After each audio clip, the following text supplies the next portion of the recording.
I just moved into a new shop, and with that comes the opportunity for new storage solutions. So I want to create a modular cubby system that'll go on this wall to hold all of my powered hand tools and their accessories. This entire project can be made from a full sheet of 3/4 inch plywood and about half a sheet of 1/4 inch. I start with the 3/4 and I'm cutting it down to 76 inches. This can be longer or shorter depending on your needs. This is just what fits my space the best. We'll get to the smaller offcut later on in the build. For now, I'm going to take the larger panel and rip it into 4 equal widths. This will make up the shelves and back panel of the cabinet.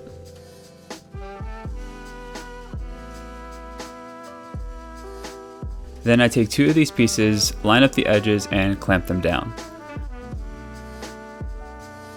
I was very careful to evenly measure and mark where the grooves go. I lined up the bit with one of those marks and used a square as a guide to make sure I was cutting straight. I repeated this down the panels and it moved quickly once I got into a rhythm. I'm cutting the grooves with a 1/4 inch downcut bit and spacing them 3 inches apart. The downcut bit really helps reduce the amount of tear out, especially with this thin veneered plywood. I know there's jigs out there that reference off of the previous groove, that way you don't have to measure and mark out every single one. But it only took about 2 minutes and I ended up with really good results.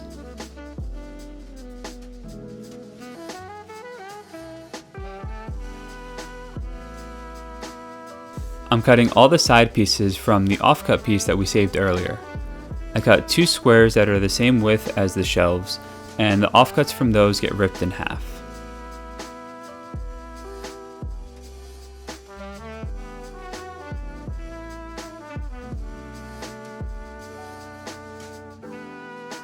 The smaller pieces are for the lower portion, so I'll set those aside while I put the upper together. I pre-drilled and screwed the bottom to the sides, making sure to countersink the heads of the screws so that they don't get in the way later.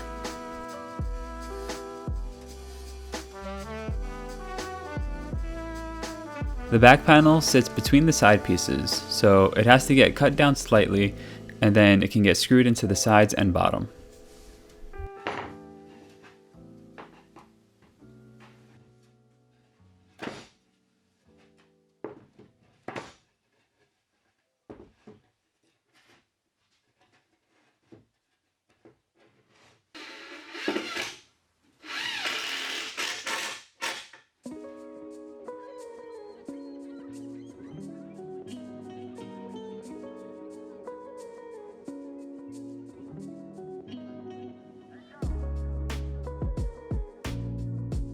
I forgot to mark my pieces, so I don't know which way the top needs to go on. I lined up one edge and made sure the grooves lined up between the 2 pieces.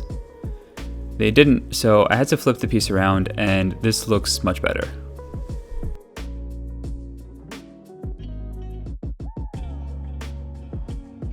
It gets screwed into the back and side panels, but you already know what that looks like, so let's move on to the bottom portion.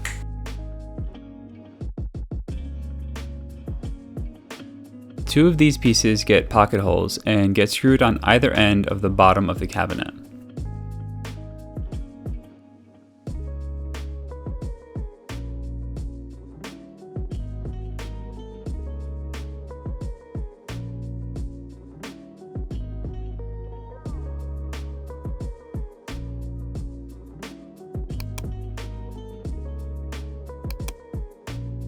I want to keep some hardware organizers in this space, but I also need to prevent this shelf from sagging. So I screw on these dividers through the bottom shelf and later on through the top. And I was careful to place these in an area where the screws in the top won't interfere with the grooves.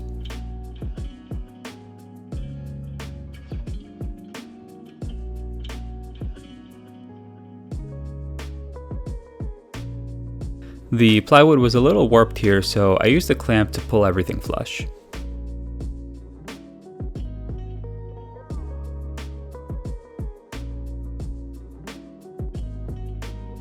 With the cabinet done, I can move on to the dividers. I don't need one for every slot, so I cut about 11 or 12 of them thinking that that would be enough, and I actually ended up with a couple left over.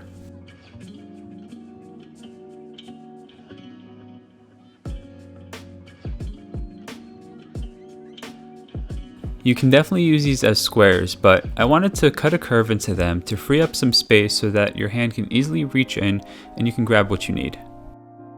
I marked the curve on one piece and then taped all the pieces together so that I can cut them at once on the bandsaw.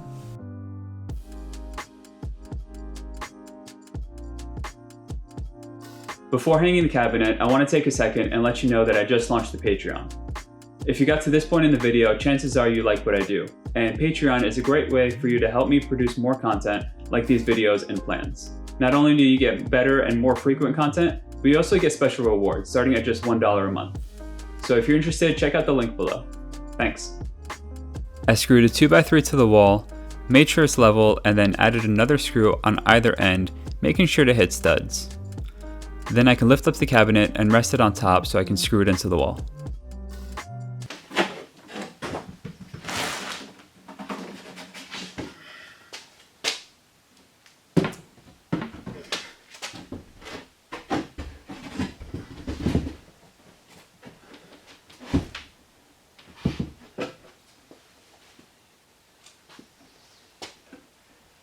It's too high.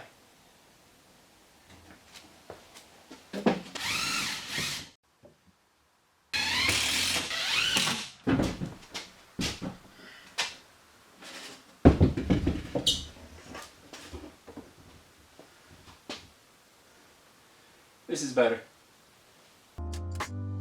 With it at a better height, I screwed it into the studs using wafer head screws so that it grabs really well. The length of this cabinet reaches across 4 studs, and I put 2 screws in per stud. I actually came back later and added one more just to be on the safe side, though I don't think it was necessary. I'm super happy with how this turned out and that every tool has a home. Making it adjustable is a huge plus because I'm sure I'll add or replace tools at some point and find out exactly how I want to use this storage in my workflow. Don't forget to download the free plans if you're interested in building one. And if you do, tag me on Instagram because I would love to see it. Thanks for watching, and I'll catch you in the next video.